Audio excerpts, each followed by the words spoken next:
Okay, we are live now, ladies and gentlemen. Thank you for being here in one more drum conversation, open studio drum conversation. I am Edu Ribeiro, and today we have this amazing drummer. It's an honor to me is talking with him, and one of the most influenced drummers from my generation. And it's an honor to me to have here Mr. Eric Harland. Please clap your hands to people. Clap Oh, your hands to Eric hilarious. Harland, Yeah. man.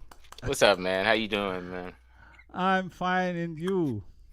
I mean, I'm good, man. I'm here at the house, just trying to soak in 2020, trying to figure all this stuff out, and yeah, just trying to remain positive, amidst Yeah. all the things that are happening. But yeah, it's great. It's great to be here, man. Thanks for having me. Thanks for inviting me to be a part of this. Oh man, thank you for accepting that. It's an honor to me, and to us, to other people that is saying that. And um, where are you staying? Where you live? You live in New York, or No, where I you mean, living? I'm in PA. I don't want too many people to know exactly where I live, but I live in PA. I PA. kind of yeah, Pennsylvania. So I live up. Yeah, I live in Pennsylvania. It's a nice small town. It's Uh, yeah, it's pretty cool. Like it worked out wow. because of people here really took the COVID crisis pretty serious, the pandemic, Yeah. and so things got locked down pretty early on. So it kind of saved us from having a multitude of cases, and Yeah. so That's it doesn't feel as restricted as other places. It's everyone is just taking the proper measurements, and I appreciate that. And because I have a family, and you know you just never know. And sometimes you have preconceived conditions, you know what I mean? Like my wife has asthma basically, and wow. with COVID, if you're asthmatic, it can be a Yeah. problem. So Yeah. we definitely limit our time outside of the house, only necessary moves as far as like getting groceries, and but Yes. more than that, we just been doing a lot of cooking, and having a lot of coffee and tea and wine, and just Yeah, yeah, yeah. that's one. That is one. I'm sorry about my bad English. I always says that. Someday I was Oh, doing it's great. some interview like that with Reuben Rogers, and Reuben said to me, "Man, every time that I saw you, you said the same thing. Ah, Please, sorry about my bad English, but I have to say ah, that. ah. Sorry, guys, about uh, my bad English. no, man, But Ruben's great. that that is the one of the good things that pandemic times came for us, because uh, when that starts and we are locked down. Yeah. I live in apartment. I'm not home now. Here is my studio to practice, Oh, but nice. I was locked in apartment, and we realized that we have a lunch together every day. We have a dinner together every day. We cook together, and that's very good to family to stay Yeah, at home. That's something that we never did every day. I don't that's know true. about your life, your work, but for me, stay at home to have a lunch every day and talk about things. That's some difficult things. Man, it's great, man. It's a and I feel like it for me it has helped my drumming tremendously. Like to have time to actually practice, Yeah. because a lot of times if you're on the road a bunch, you tend your practice is conditioned toward the music that you're getting ready to play, and Yes. um and so sometimes it doesn't lend itself for you to just kind of go back to some basic disciplinary things that Yes. really kind of help your sound or whatever that sound would be, uh Yes. to have a little bit more focus. And so that's been great too, and the love of just being at home and being more relaxed, and I dare use the word safety net, right? Because Yeah. I know we all complained on the road, like it was just like, oh, so stressful, the Yes. energy of having to travel and arriving at the hotel, and maybe your room is not Yes. ready and you're tired, but Yeah. you got sound check in like 3 hours, and you go to sound check, and you're like, all Yeah. right, have Yeah. maybe like a double espresso just to kind of get the vibe right, and Ye- yes, and then the next day you wake up early and do the same thing Do the one more same thing. time. Yeah, Yeah, yeah. yeah, It's too much travel. It's too much hotels, and yeah, just to play to play in the stage yeah. 2 or 3 hours. Right. That's Hey, man, I wonder how good our capacity is going to be when we go back. Because I remember one tour, man, when I was. This was like a first for me because normally, my sleep patterns are pretty cool. But for a whole tour, I was out with Charles Lloyd, and I think this is maybe like 2017, like the fall. But mm-hmm, for a whole month, man, I mm-hmm. was only averaging about an hour of sleep for a whole Wow, month. I wow. literally thought I was going to pass out at some point. And I remember talking because Jared Clayton was on that tour too. Great, fabulous pianist. If y'all don't know about him, Yeah, and I know about he him. he was like, "Man, how you holding up?" And it was just for a whole month. I was just loopy. I was like, "Man, I don't know. Like, I'm going to bed, and it's Uh like I huh. sleep for an hour, and then I just wake up, and I just can't Yeah. go back to sleep." And Wow. and I've never been one to like medicate myself, so I don't. I've never took like Yeah. sleep aids or anything like that. I just Yeah. was just trying to figure out why couldn't I go to sleep. you Yeah. know. But at least you would Yeah. be up to get that early breakfast at the hotel. Yeah. Yeah. Yeah. Oh man. So Yeah. Yeah. It's some for me sometimes it's some anxious things that make me early, very make me wake up very early in the tours, and is stressful because we are not home. yeah, If you do that at your home, you wake up and take something to read, then play yeah, some piano, thinking about music. You can play something, but in your hotel is yeah. It's nothing to nothing. do. Nothing. Yeah. Nothing to do. Yeah, man. But Eric, Yeah. let me ask something for you. Okay. Um, I make some questions in Portuguese. I have to translate that for me. That is so dangerous. Oh man. Oh, hey man. I'm sorry. I wish I was up on my Portuguese, but all I know is obrigado. So Oh, obrigado is very good. That's the best word. that's the So best. let me start with this. How many? Have you been in Brazil sometimes? How many times? I know that you Yeah, I've came been to here. Brazil a few times, but still, I've only been to like the main cities, São Paulo and Rio de Janeiro. And Yeah.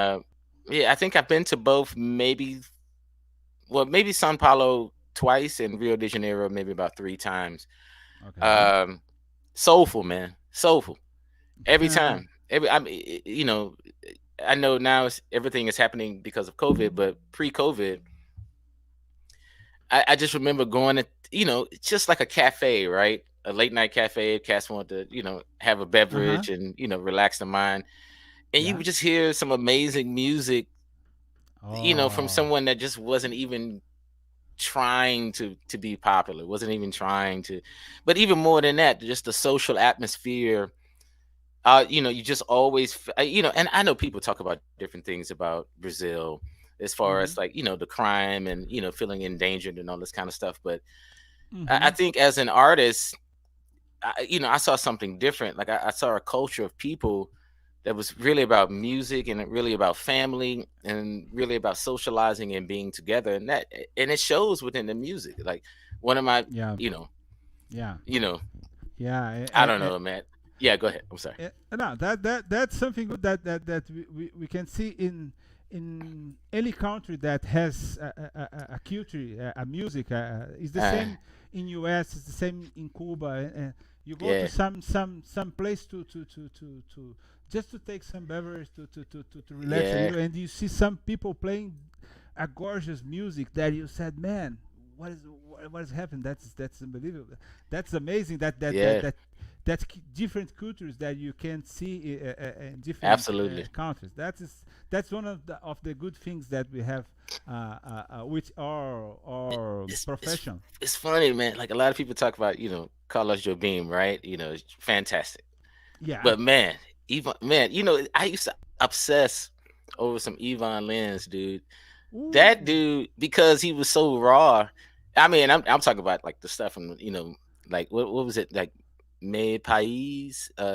There's a great song that he Aqui é have. meu Woo, país, quando in the ela step. não Oh, dora, dora, me diz I que was não like, come on, dora. baby. That man, the melody was so, and the Yeah, harmony is very good. Ah, yeah. I was checking a lot of recordings, and I saw the Aaron Goldberg trio. Uh-huh. And man, you record there one of my favorite composer and my favorite music, that was Francisca from Toninho Horta. Woo. Pido do de do do, Yeah. pido do Oh do de. man. Oh man, you playing beautiful there, man. It was amazing. Hey, Aaron, Oh man, Aaron speaks Goldberg speaks fluent Portuguese. So uh yes. oh yeah. Sheesh. So he really dives, into the music even more. I mean, that's why I was getting a lot of my answer between him and Terrence Blanchard. Like Terrence, I don't know if Terrence might, he's so brilliant. He might speak Portuguese. I don't know. But Wow. between the two of them, man, they just introduced me to so many artists and just the language of the music. And then you hear the stories of, a lot of great, artists that have gone to Brazil and just never left, just because they either Yeah. fell in love or, something just happened, magic. I was like, that's magic land right there. Brazil. It's Yeah. just magic Man, that is some music. Music, that's something that we never every music that every country has. land. I love jazz. I love your music, but I'm sure that there is a lot of composers, there are a lot of musicians that I never heard about. That is amazing, and I think Yeah, that happens in every country. that's true. That is that. Yeah, you know, Mm-hmm. yeah, that's how it is. It's just you never know how that truly works out, right? And I think Yeah. the most important part is not to get caught up in trying to be something that you're not. And if, yeah, yeah, Yeah. to be authentic is the best, and see what comes of it, and be willing to accept what it is, or even if you feel the need to push for more, that's okay too. Like everything is accepted, and Yeah. if we can move past just a lot of judgment, that works in every area of everyone's life, I believe. Mm. Uh, and I guess the main goal just gets back to another reason why I like Brazil: compassion, family, Yeah. love, wonderful atmosphere for people to be who they are. Yeah. Man, Yeah. it doesn't get much better than that. I mean, that's pretty much all we got. Everything else been created, right? Yeah. Yeah. We have to came more from here. Yeah, yeah, and, exactly. and you have to travel from the northeast to see Bahia, to see the music and the people from that part. That's amazing. Oh man, I That's would love. amazing too. Is a kind of it's kind of different countries in the same country, different cultures, different Yeah, everything. that makes Yeah. sense, man. Makes sense. Yeah. Love it. But Eric, let Yeah, let me ask you something about drumming for you, because it's a drum conversation. I know, right? We talk about that's Because love, man. we start.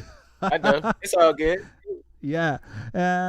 You are one of the most influent drummers from your generation, from my generation.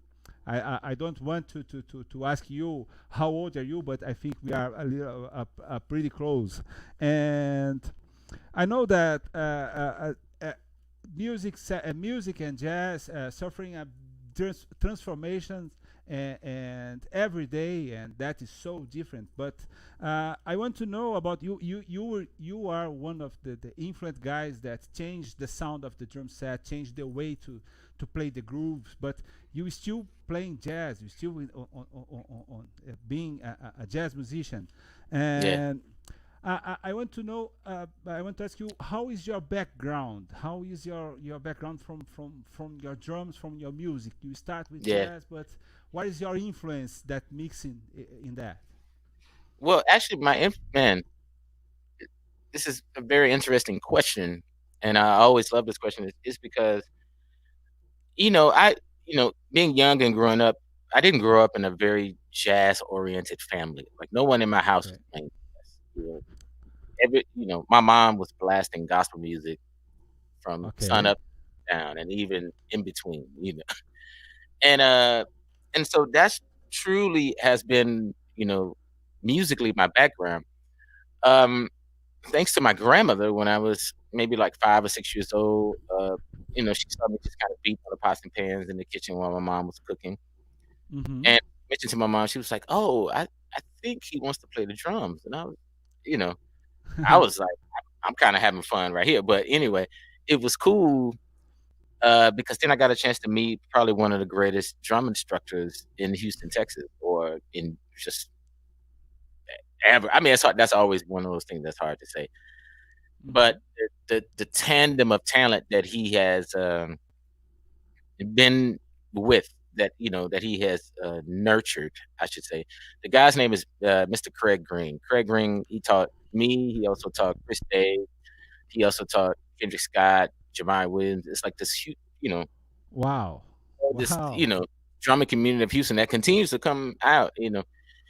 He Wow. has always just been like a fantastic teacher, and I almost call him like the Buddha of drumming, because Mm-hmm. he had a different approach. Like, okay, he would put the book in front of you so that you could understand the concept of actually seeing the notation as you would be playing, which was great.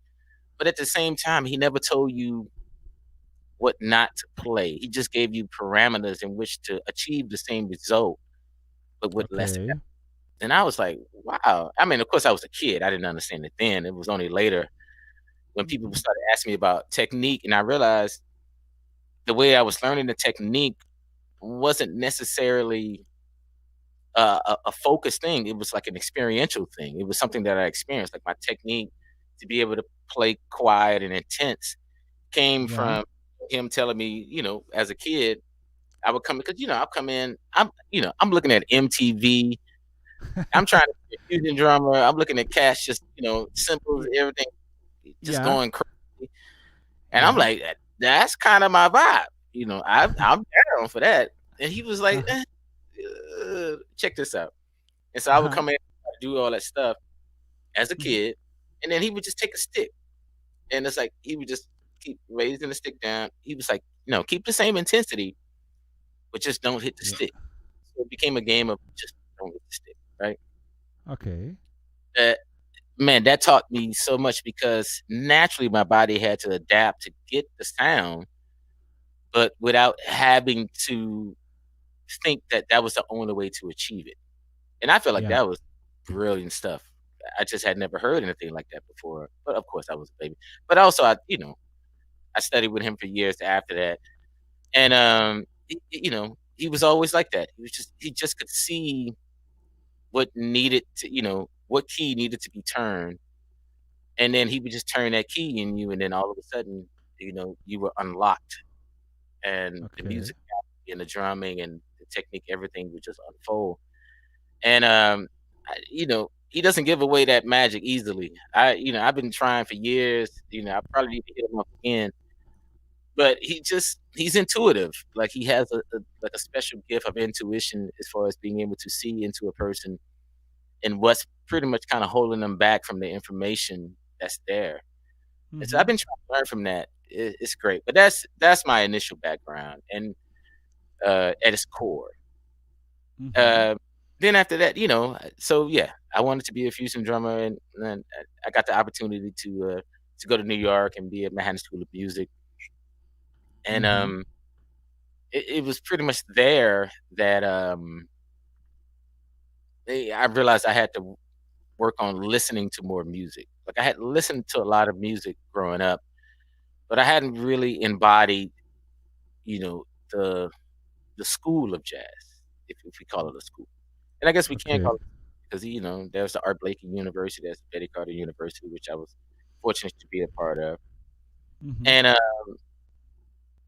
in that school, and I call it's not an actual university, but what I mean by university is that by playing with them, those type of people, they're teaching you every step of the way.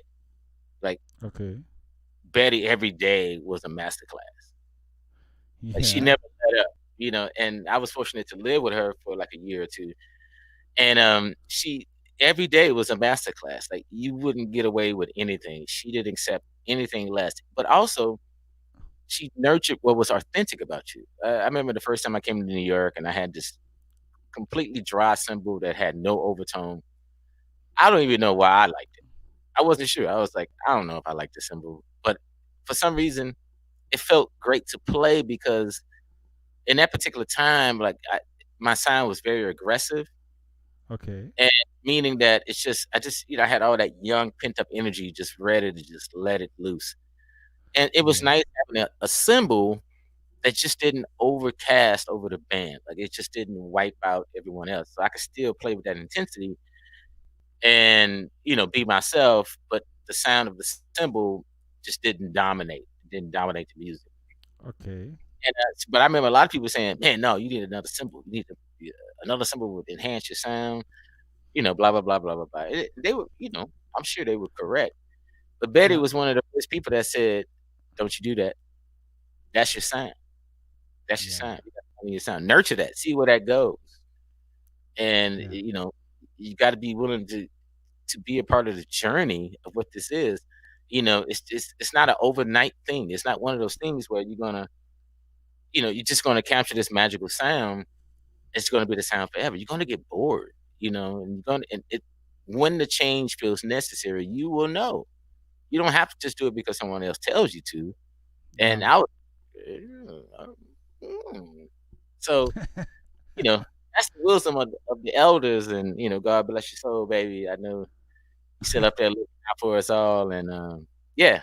So I don't know. I can say a whole Yeah. lot more. Maybe you got some more questions.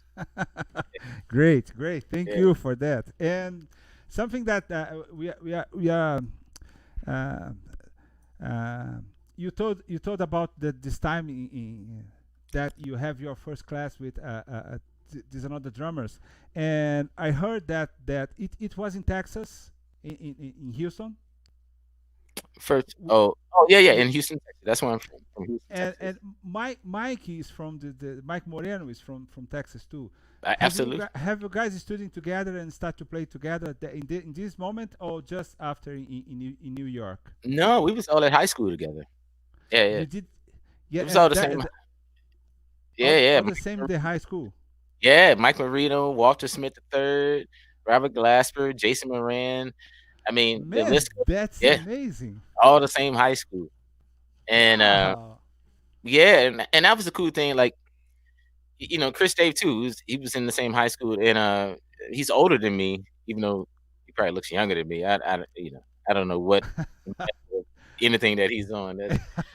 It's funny. Like, we grew up together, so we're both, and we got the same birthday, so that's even more insane. And Uh-huh. and pretty much all we used to do is just play video games. We Wow. video games, and then we would do insane push-ups and listen to like a ton of Marvin Gaye, and then Wow. you know always trying to figure out why the person played that drum.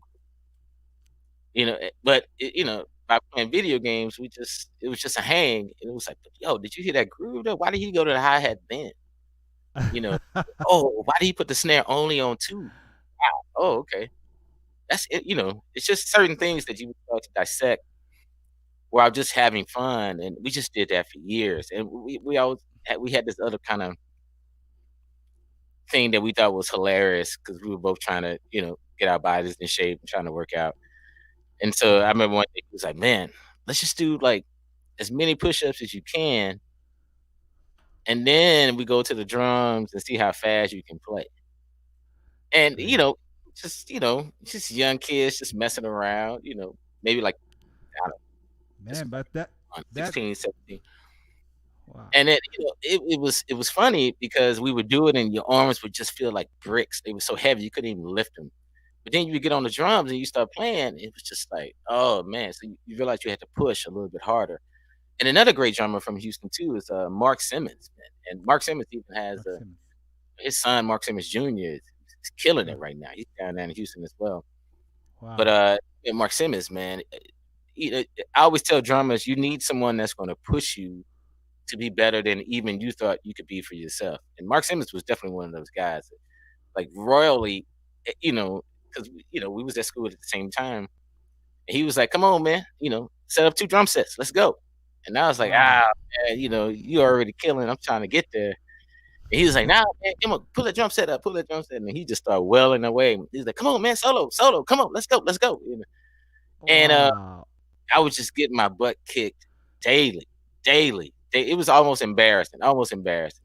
But I Oh, appreciate it because it helped me to be better. I was like, if I don't think about how embarrassing this moment is for someone to just be playing a ridiculous amount of information on the drums Mm-hmm. and I can't do, and I just observe it and learn from it, then hopefully I get better. And yeah, it worked. Like I started to understand the concept, and yeah, just another guru that just kind of made me into who I am today. So I'm also proud to see his son just doing absolute good work. I mean, you can follow him on Instagram, Mark Simmons Jr.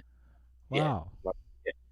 I mean, Yeah. he just hit. I mean, it's still underground. People don't know about him yet, but Wow.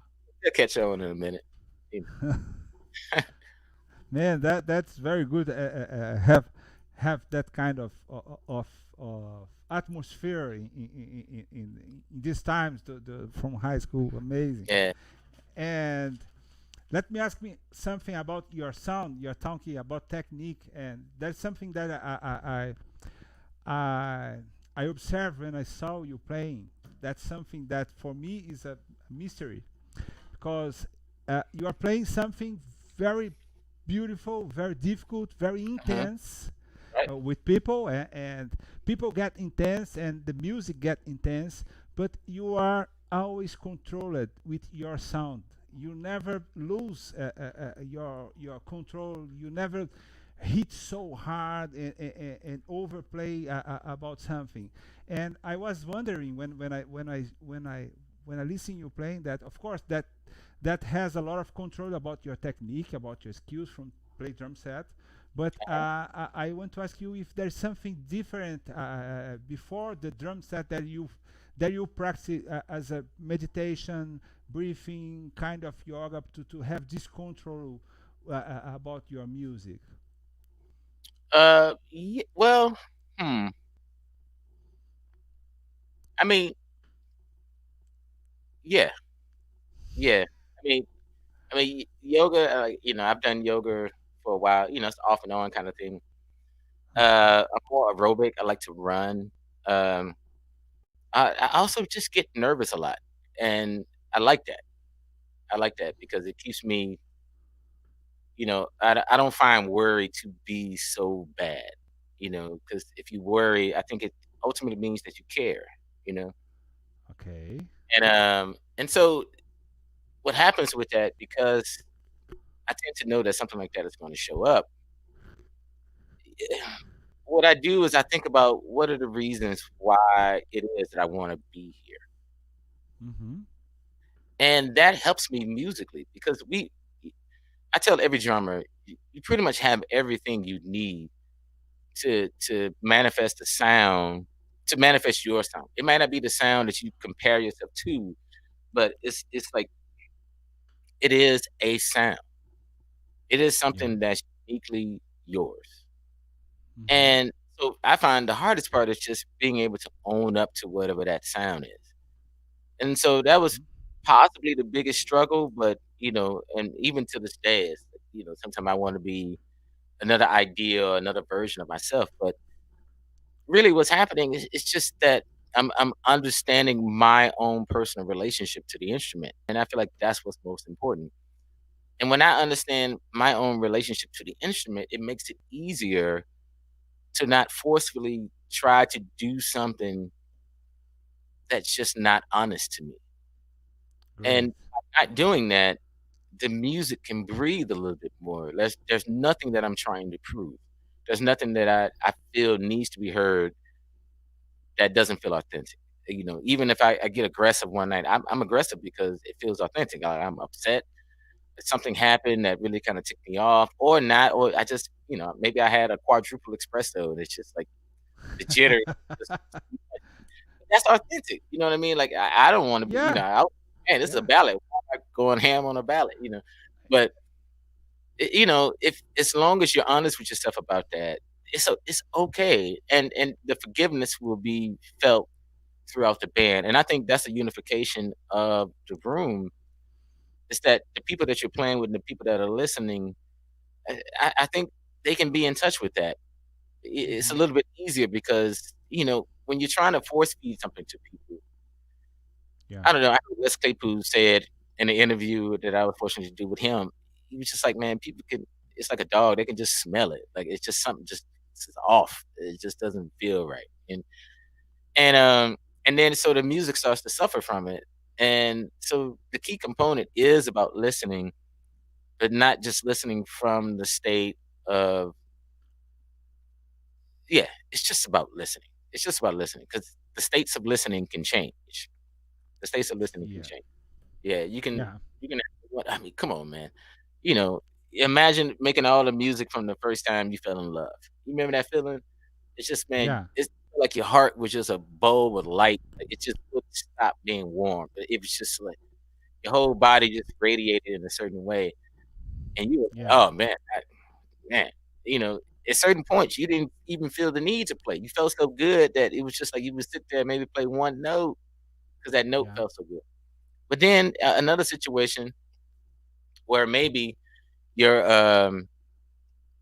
you know something went wrong or you know someone passed in the family that was really dear to you and you just kind of was emotionally sapped and or you just upset because something else happened you just played a different way you just Yeah. approach the whole situation a different way same band same music you just had a Yeah. different approach that's all Yeah. right that's cool that's good Yeah.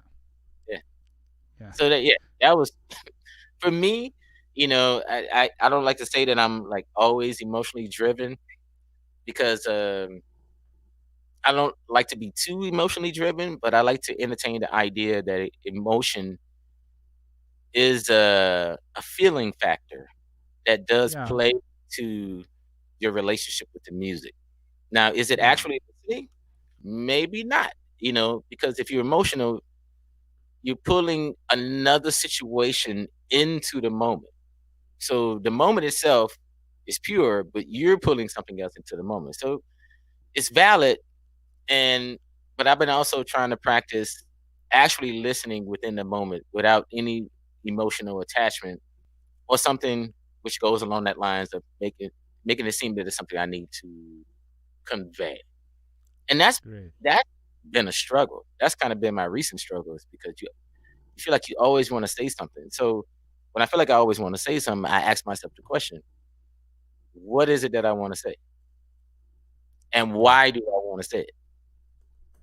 And Yeah. is it even important? And if you know, but you know, Yeah. Great, man. That I, that.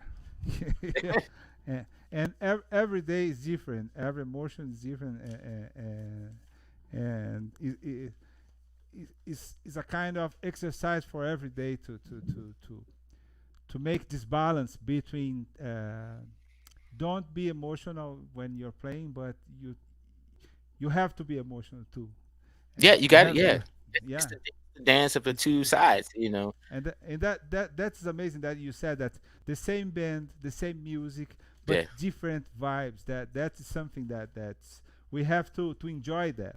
It's yeah, it's it's hard. It's okay. hard for us. Yeah, I remember some. I don't know if you agreed this situation, but sometimes we did something that was good with music. We did especially in that kind of two sets, gigs, or things like that. But you did something that is good in music, and Yeah, sometimes when you want to repeat that, it doesn't work. it You you, doesn't. you, Yeah, absolutely. you feel that when you do think I can repeat that was amazing, but was not the same thing with people that are playing. That is we have to we have to enjoy the moment, Yeah, and that's yeah. thank you for that. No, no, it's like, hey, Uh, yeah, and something that I feel that when I saw sometimes when I saw you playing, especially uh huh. soloing in some vamps, soloing over some vamps, Okay, and I know that if you change the subdivision, if you go to metric modulations, we make some illusion with the music. But sometimes I feel that you play completely free with yeah, with with your ideas. And for me as a drummer, and I think for a bunch of drummers too, it's hard to play completely free when people stay still playing something so constant. How do you practice that? Is something that you can practice for that, or you're just still listening the people playing and try to, and of course play something that comes from your mind. Yeah, you just have to. Um, what's the best way? Okay. Uh, One thing I did that was just very simple. If someone studies with me or whatever, or if I ask me this question, I try to keep it as simple as possible. Meaning, Hmm. what I started doing for a long period of time was practicing just synchronicity. I feel like the biggest problem I had was the unevenness of my limbs, meaning that my right hand, my left hand, arm, or whatever, right, left foot, when I was going for something, it was almost like if you imagine your limbs, it's like four kids, right? Hmm. And but you have the usage of them, and you see just like one, it's just kind of not quite there, right? Yeah. Now, there's one thing that can happen where you can try to overly train that one to be better, right? Yeah. Or you can allow the other ones to compensate and move within the flow, you know, so that there is that flow. And for me, when that really pretty much, I guess, came into my awareness, I was like, oh, it's cool. It's cool not to force one limb to try to be better. It's almost better if the other limbs can really just help give it more understanding. So when I mentioned synchronicity, I would just play simple quarter notes or eighth notes depending on the BPM for hours, for hours. Yeah. Like, I literally just sit there, just like ding, ding, because it was important that conceptually I understood what was happening in my body, and because it's really muscle memory when it comes down to it. I remember Terrence Blanchard saying one time, you're always like a baby learning how to walk, and you know a baby can't necessarily read a book to learn how to walk. They're watching and observing other human Yeah. beings moving, and the information is coming to them. But the thing that's most important to visualize is that they keep trying. And Yeah. so that's what I would do. I would just, it's like, okay, I got to work this out. I got to work this out.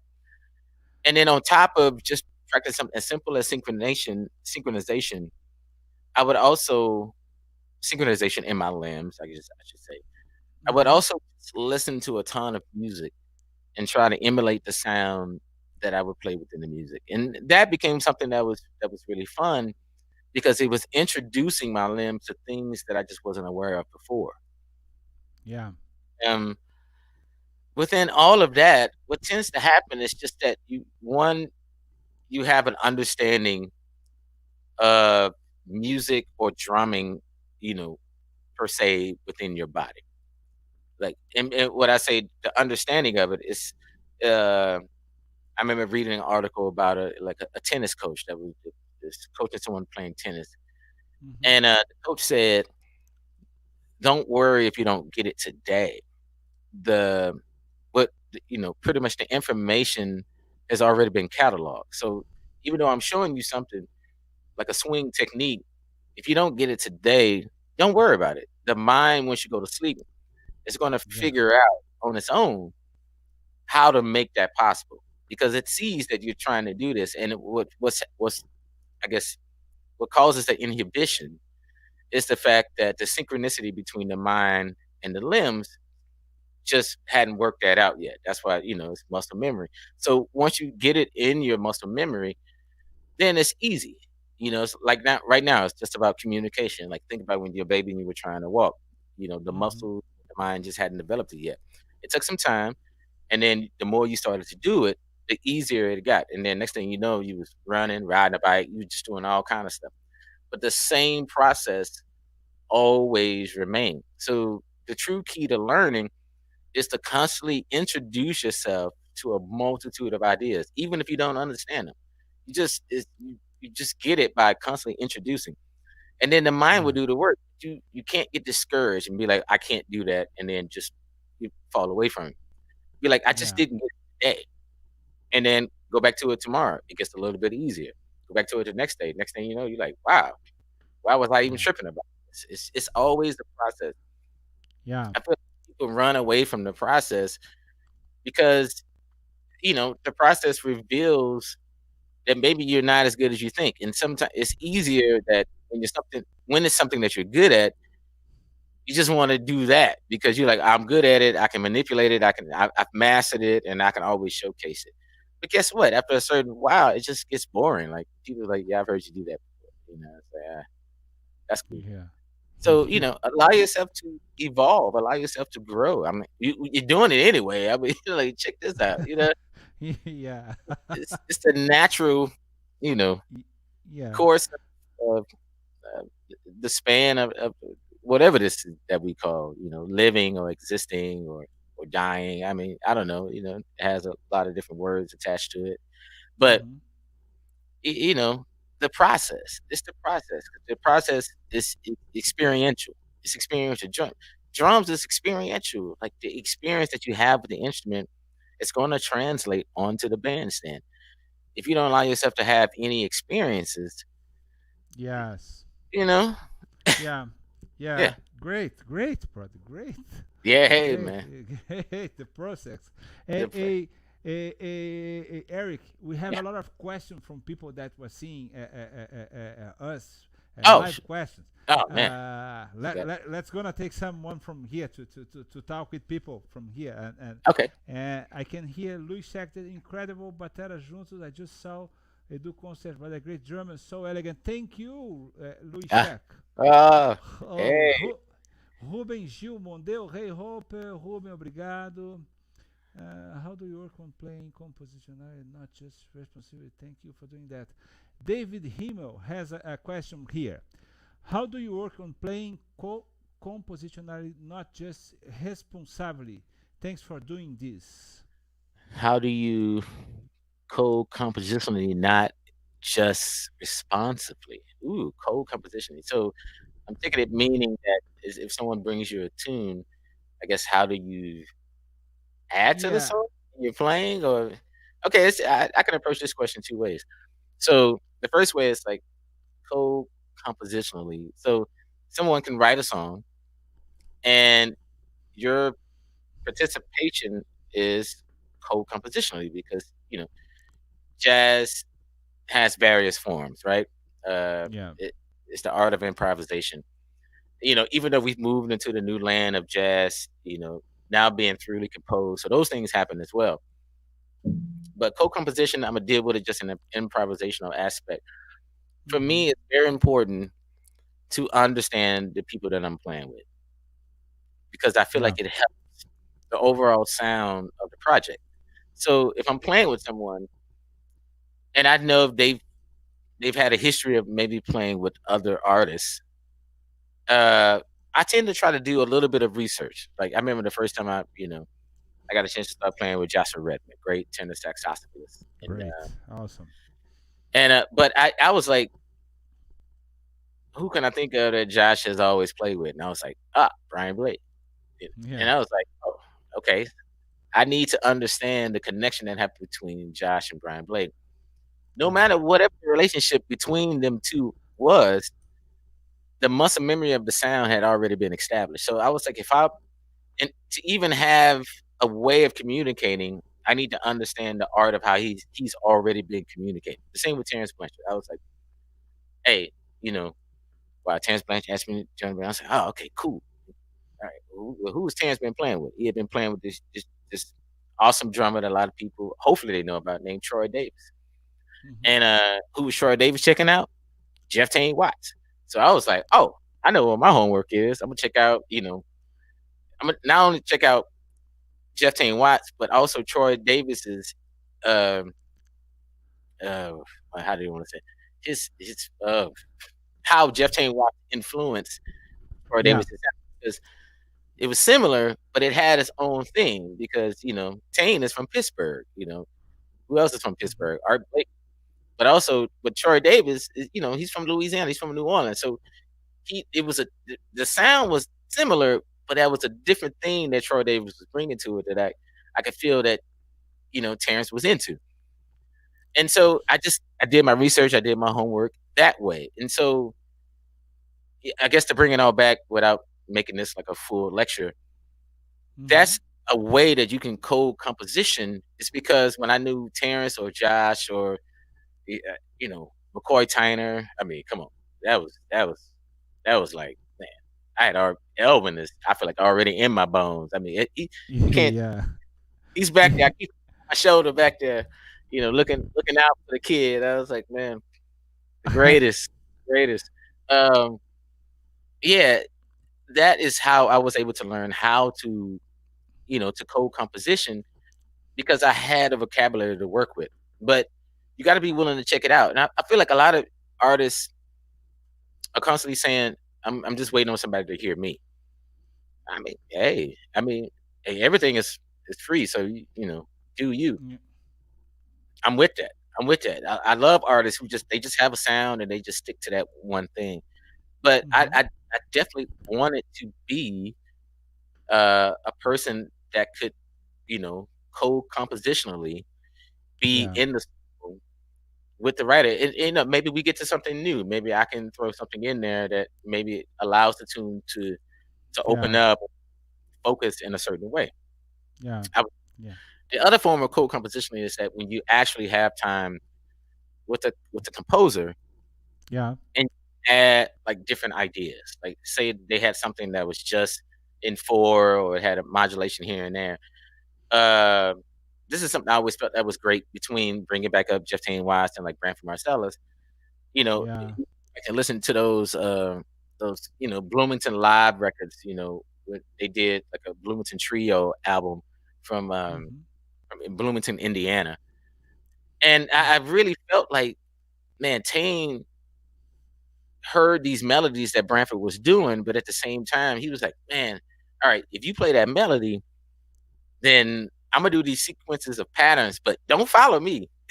Like you keep doing that melody, and the Yeah. sequences of patterns will actually catch up. And it was something I just always felt was brilliant. I never had a chance to sit both of them down and really ask, but Mm-hmm. it's just the way that I interpreted it, and I feel like that's another level of co-composing with Cold someone. composing. It's like bringing your idea Yeah. to where their idea is, and then seeing how the two can fit into the same realm. It's yeah. Yeah. Great. Great. Oh man. Oh, co-composition. That's every time that you play with someone in some instance, you are co-compos making some Hey, co-composition too. yeah. and You, yeah, you want to get the love from the people. You know, people will give you more space when they know that they can trust you. So one of my main yeah, things was always making sure that I could play the exact idea of what they had in mind. And sometimes it's yeah, very hard. Like, you know, yeah. uh, great composer Miguel Zenon. We had a lot of Wow, years as a jazz wow. collective. That was, amazing. But he always brought in some of the most trickiest compositions. And I was like, dude, we got like 4 days to get this in working order to do a show. You know, Uh, and he had belief. He was like, oh man, we'll get to it. We'll work it out. yeah, And yeah, and so I had to do some homework. Billy Childs is another one. Billy Childs has sent me tunes, and I yeah. was like, "You want to play this tomorrow?" And I was like, "Oh, cool." I had to get to work and then also do the research. It's like who are the guys that Billy Childs is listening to? Check out some of the older albums, and then Yeah. and Billy Childs is one of those savants that he'll write a tune, but he's already photographically memorized his own song in his head, even though it could be like a 10-page score. Wow, And I mean just 10 pages on drums. wow, So wow. he just starts playing. You sitting there like, dude, did you just memorize this whole thing? Like every part that I heard from the part that you were supposed to play. And he's just brilliant that way. And it was great to try to figure out how to be in that moment. And Hmm. and I'm thinking about his classical influences. And I'm thinking about, you know, there were many times, we've done a few records together, and I could tell that he was into like, the Secret Stories, the Pat Metheny, famous Pat Metheny album. Yeah. And a Yeah. lot of people don't recognize that. I mean, I love that album. And one of the things that made that album sing a lot was the fact that the drummer Paul Watercoat just played ride cymbal for most of the album. Yeah. It was like, Yeah. oh man, you can do that. Like that's a thing. Yeah. It's like, Tony Williams at Live at the Pluck Nickel with Miles Davis. It was like, I'm just only feeling the cymbal today. And you're like, Yeah. wow, oh, okay. You're choosing the time and when you're going to, you know, interact with everything that's going on, or your interaction is just minimal. I mean, man, case he could have just been tired. He could have just been like, I don't feel it tonight, cats. But musically, something was created, something was birthed, and I Mhm. was like, wow, I get that. Hey, Jimmy Yeah. Cobb on Kind of Blue, just tipping. Yeah. Either your Yeah. head just never stops by. That's why people keep going back to that album. It's like you're hearing the drums; they're there, but it's so locked in with Mm-hmm. everything that's happening. Man, Birth, cool, man. Come on. Miles Davis can just speak. Or even on the opposite spectrum, John Coltrane with Elvins and Elvin Jones. We always go to Love Supreme, but one of my favorites was Transitions. Man, Yeah. woo, that was moments they hit in that, like, I didn't know where they were. Like, stuff was just all over the place. It was just like, it was like boulders of rocks just falling down a mountain. Man, they were co-composing, like they were really trying to Yeah. figure it out. And yeah, oh man, Yeah. I just, Yeah. just days. I love it.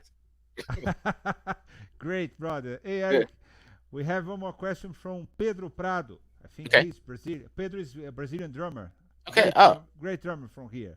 Hey, Eric, can you talk a little bit about the way you use your cymbals?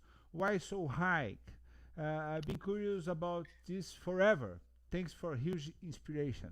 oh man. Please, kill this curiosity for him because he's curious forever. Oh, curious. Oh, with the height of the symbol. Wow. Yeah. You know, look, that's a great question because it's not so deep. And I started, we get older, you start to gain some weight and stuff. And I started to notice I got a little jiggle under my arms and stuff. And so I was like, man, I need to just raise the symbol so I can put a little bit more effort into getting to it. So yeah, it was actually more of a challenge for myself because in the early years, it was just easier when the cymbals are lower. They're just right Mhm. there. So everything is just kind of in the wrist, in the finger technique, depending on the Mhm. different types of techniques that you use. It was just so much easier to get to. With the cymbals higher, it's a different technique. You really know when you want to go to that cymbal because your Mhm. arm has to be positioned at a certain way that it's going to be there for an extended period of time, and that it just makes it for me. It kind of cleared up some decision making of how I always, the drums always just kind of sounded as one thing. I was like, well, let me separate it a little bit, and maybe that'll add a degree of separation to, like, I've always been curious about like the Raw Haynes sound. There's like Raw Haynes was one of those drummers that it was like his snare and bass drum just had this thing. Like it was like they were married, but then the cymbal was just kind of like grandma just keeping tabs, making sure everybody was cool. So you would hear the skip in the cymbal, it'd be like snare and bass drum. The cymbal just kind of up there, like, ooh, yeah, baby. So I was like, we need to even approach that sound. And I feel like that sound was also used by another great drummer that played with Thelonious Monk named Frankie Dunlap. Frankie Dunlap, Yeah. like he was one of the masters of like snare bass drum technique. Even though, Wow. you wouldn't, you have to take everything in context, right?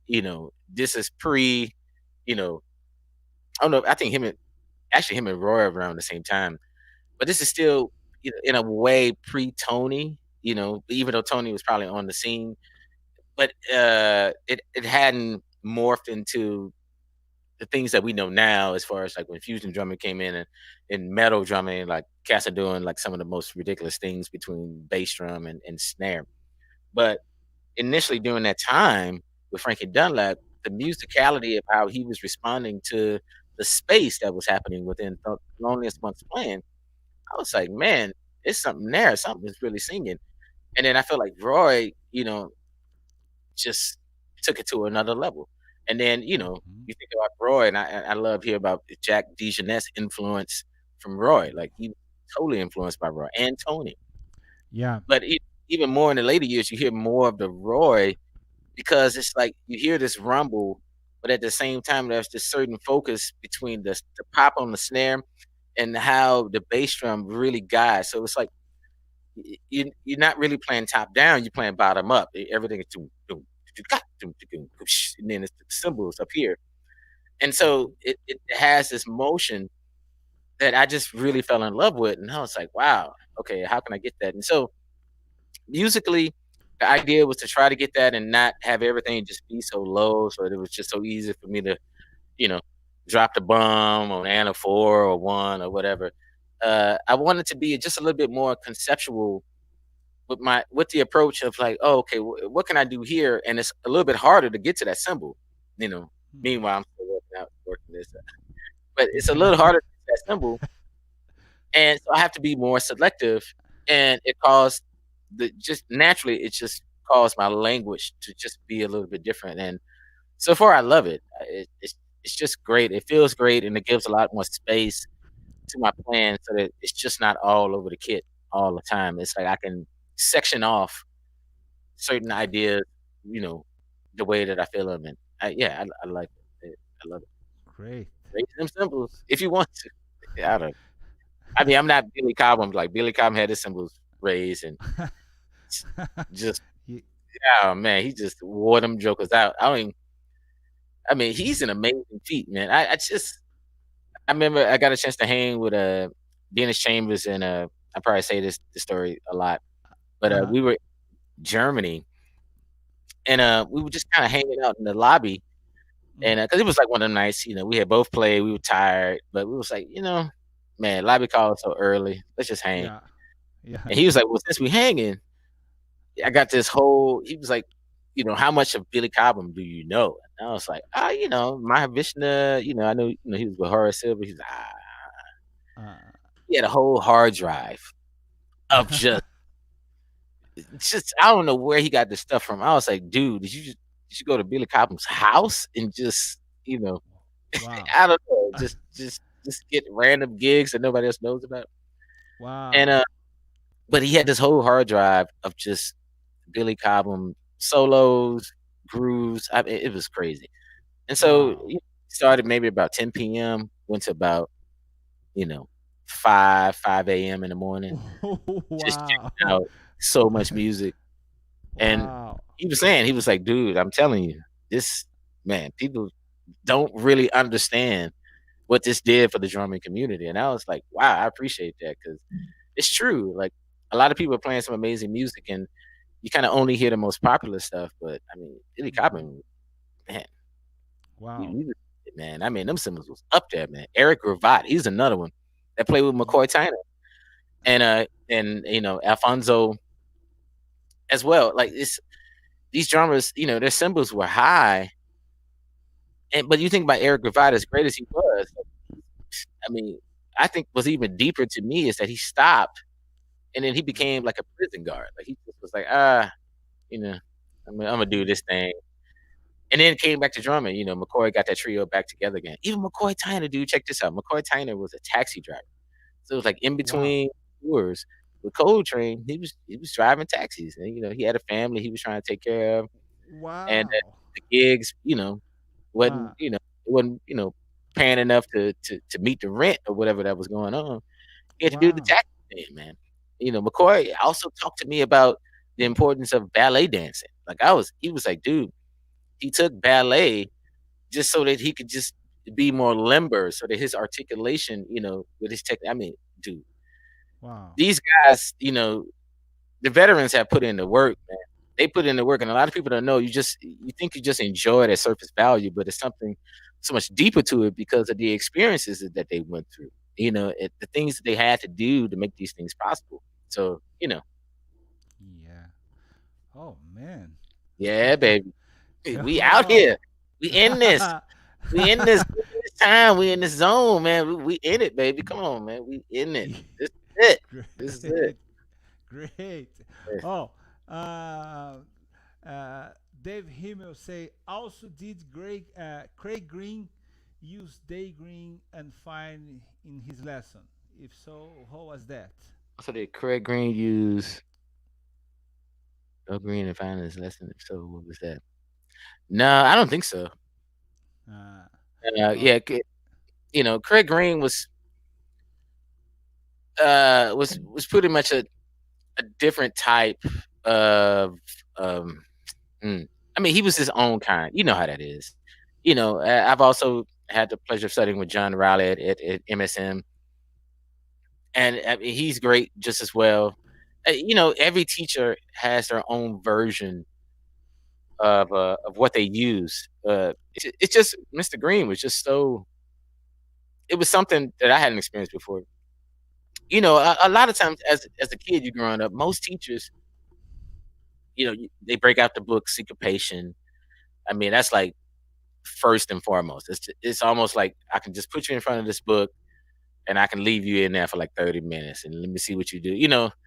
But Craig Green was more of like a hands-on approach. Like he was Hmm. really understanding posture, the way your body was etiquette, and Hmm. it just had a different way of how to utilize what that was. So yeah, I don't think so. I mean, I'd be willing to ask him, but maybe I'm not understanding the question quite as much as I would like to. But uh, hopefully, I conveyed the answer in the appropriate way. Great, great.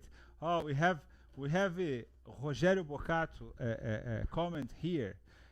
Grande Edu and Eric, thanks so much for doing this. Oh It's so man. great to hear you sharing all these experiences of yours and sharing your big heart. Oh, Abraços from oh, Rogério Bocato. ah, And man, Rogerião, Rogerião, we have a lot of questions here, man. We can't answer everyone, but let me grab one more. okay. Uh, Alex Stavropoulos. I'm sorry, I can't say the Uh, name. Stavropoulos. Hi, Eric. How did you work or still do on your favorite phrase from other drummers to enhance your own vocabulary? you just got to try to internalize it the best way that you can. That goes back into synchronization I was talking about earlier. Mm-hmm. Is that the more you understand, the more you can get the brain and your limbs to understand their relationship, the Mm-hmm. easier interpretation becomes because you cancel out one battle, like you kind of you mend one side so that the other side can flow. Because if you don't have a relationship between your brain and your limbs, what tends to happen is that theoretically you understand and you hear it, but physically it's just hard to interpretate. And so, the progression of it tends to stall, and then you tend to lose interest, and then you tend to go down that rabbit hole of like, oh, maybe that's just not my vibe. I've never been a believer of that. It's like, okay, just give it some time. So by making sure that my mind and my body, understood the relationship. It's like you're not even thinking about walking. So you got to get to that point about drums where you're not really thinking about drumming. You just can hear a sound and you're like, oh, that's just like a skip off the ride down to the snare to the bass drum. And you can also do that by trying to actually interpret or transcribe, as they say, exactly what maybe you saw the drummer do. But I came up during a time that YouTube wasn't really available and used as it is now. Now I think because YouTube is here, it has pushed the envelope a lot farther because you can get to see these legendary drummers or the greats from past do these things that you've only heard on albums. I mean, I was fortunate enough because of being in New York. I remember Jeff Tain Watts was playing at the Zinc Bar every Monday night. I don't know Oh. why he was doing it, but I think he just wanted to play. And he didn't have to do it. Like he was already doing a Tonight Show, playing with Branford, doing other things. But he was like, every Monday night in the '90s, this is what I'm gonna do. And so where his drums were positioned, there was like a payphone behind the drums. And I would always just go back there and act like I was using a payphone just so that I could get like the behind bird's eye view of exactly what he was doing. Like, what was his body language, and how did that support the sound that he was getting, and also the information that he was pulling out. And that was all the lesson I needed. I was like, man, oh man, okay, I see that. Oh wow. Oh, mm, mm.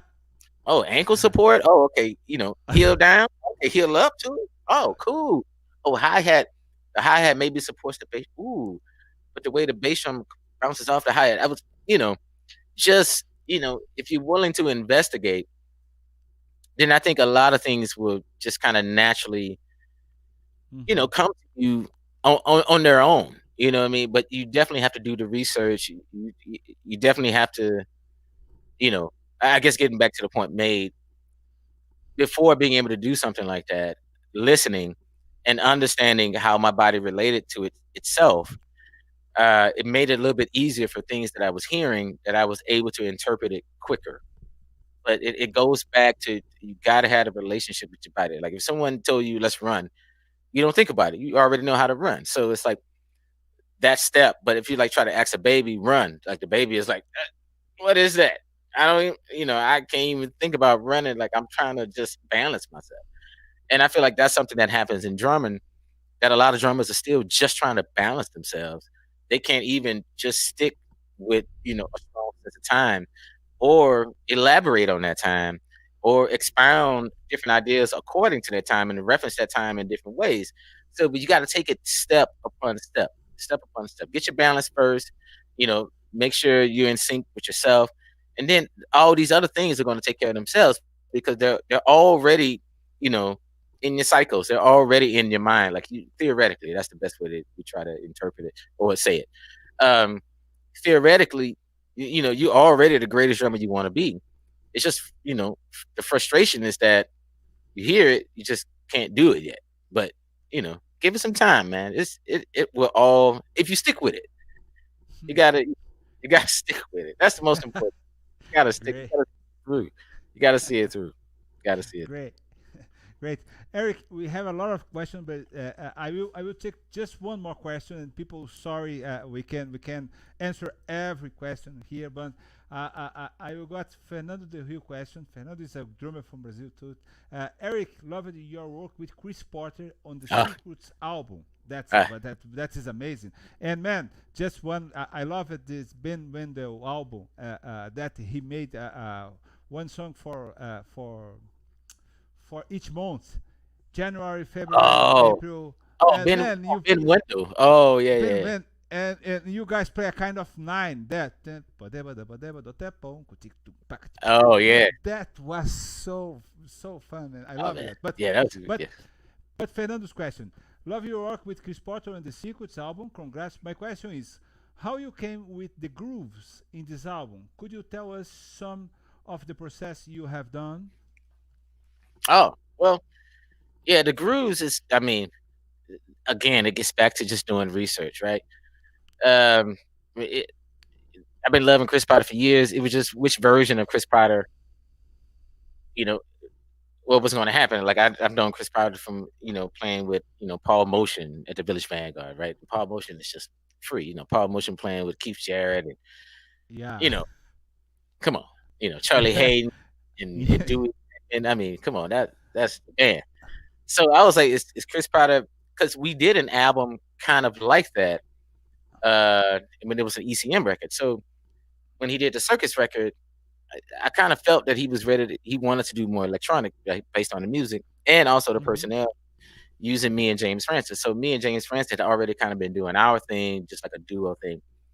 And so I was like, cool, let me hear the music and then really see. And then he asked also Lenny Marth, who's great from the Mauritius, you know, an island off the coast of Africa.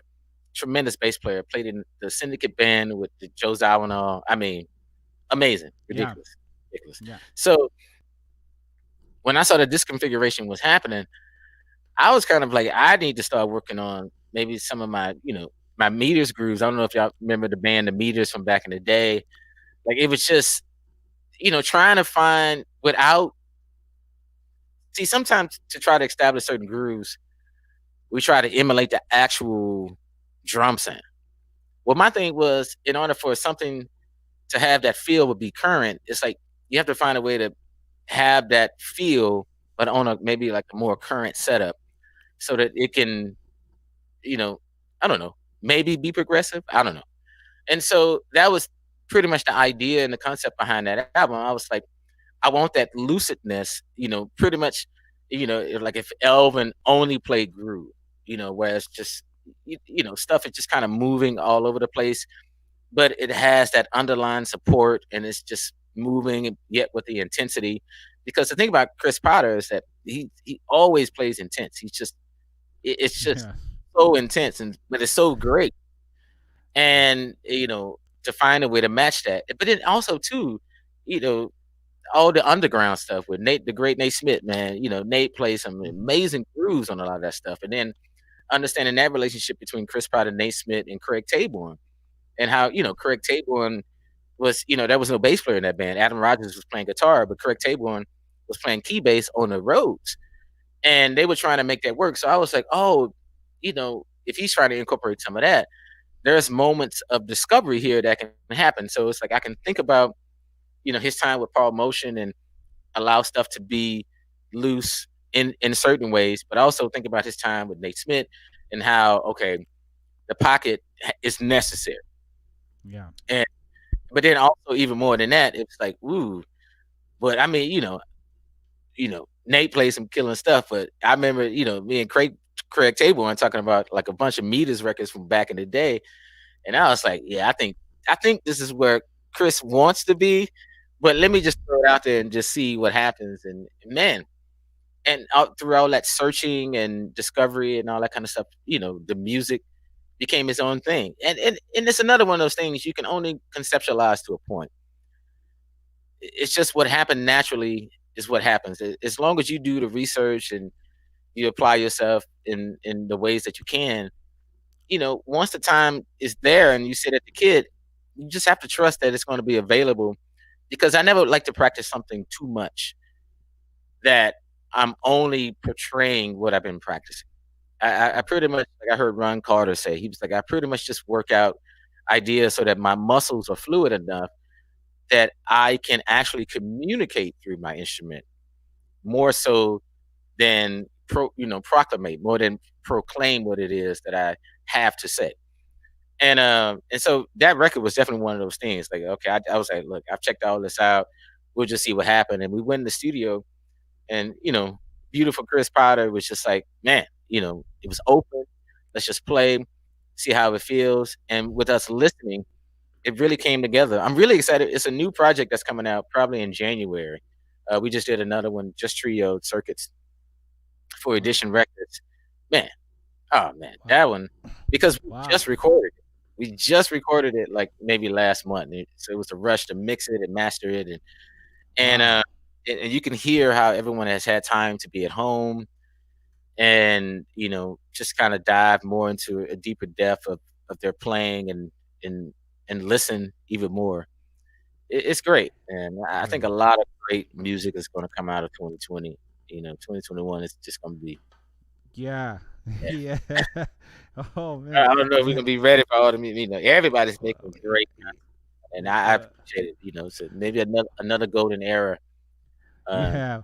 We we be happy to check that. And Eric, yeah, uh, just tell me. I know that you are co-owner from a studio, GSI Records, and you told me that there is a lot of new projects coming. And could you just talk a little about that? So what is what kind of projects you can expect from you for 2021? oh, wow, it feels weird to talk about that after everything else. But it's yeah, it's gonna be great. Yeah, I'm fortunate to be co-owner at GSI Studios, which is in New York, and also GSI Records. I'm Uh, so sorry. I'm so sorry. well, It, oh it, no, no, no, no. Hey, uh, but some great stuff. Taylor Ikesty has a new album that's coming out. He's one of the artists that's with us. Um, He has Becca Stevens, Gretchen Parlato, amongst just a great slew, of artists. That, I mean, the compositions are amazing. We're very excited about it. We wanted to put it out this year, but just with everything happening and not being able to do live shows, I guess amongst the various Zoom meetings, we've had to just try to figure out the best plan, you know, so that he can perform the music that he wants to perform in the way that he wants to perform it, and so, but yeah, we got that to look forward to in January. Also, we've been able to license a lot of just great music. A great drummer, Daniel Friedman, just we were able to just license one of his albums that's going to come out, and he has a lot of great conceptual stuff. That's just Great. that's gonna be amazing. It's great Israeli band called Friendly. Friendly is great. I mean, there's some younger guys, but they're doing some great stuff. They're doing some great stuff. So we've been able to license that. We have a lot of other things in the works, and we have a nice series that's going to be coming out. It's going to be based on a GSI Present series, where we brought in, I wanted to bring in just some of my favorite artists, and just if they were down to just record and allow us to release it, it was great. So one is a trio with Mark Turner, Jeff Tane Watts, and Orlando Fleming on bass. So that was fantastic. And then Joe Ross brought in a project with him Oh, and Mac on bass, and Craig Winthrop. I'm not as familiar with my man, so I apologize oh, the last name. But so that, I mean, they came in and played some great compositions, some great music. As well as I'm still trying to figure out the next Voyager thing. But until then, I did a project with Kata Ogawa. Shout out to Kata. You had Kata on here last yeah, time. He's yeah, yeah, yeah, yeah, Yeah, yeah, yeah. Kata is great. He's great, man. Man, Kata He's is great. yes, man. So Yeah, yeah, we share a thing. Like I'm like an eighth Japanese, so him yeah, being Japanese, and also Big Yuki. Yeah, Yuki is Japanese as well. And so I was like, hmm, man, we got to do something together. So we came up with some, just some nice yeah. songs that you know Great, man. use the Uh, Moog hardware, and that kind of vibe. So it should be interesting. oh, We'll I see what want to happens. I want to check that things, man. We have to check that. Oh, yeah, Well, that's gonna be. But all of it's gonna come out in January. We're just trying to let people get through the holidays, and it also yeah, gives us a break, and gives people, yeah, it's really hard to plan anything during this time because yeah. everything is shifting. But We, we have to plan in positive. We have to being that something's going to happen, and we have to work on that. yeah, yeah.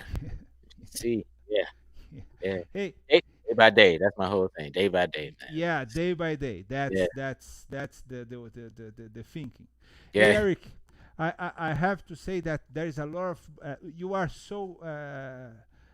so famous and people No. loves you in Brazil, and there is a lot of people saying hello to you here. Oh, hey. Plickton, Fernando Del Rio, Funky Missy, Caio Afiuni, Clemens Merck, Oh, Jazz Drum, Bruna Cassu, Pedro Prado, oh, love y'all. Spencer.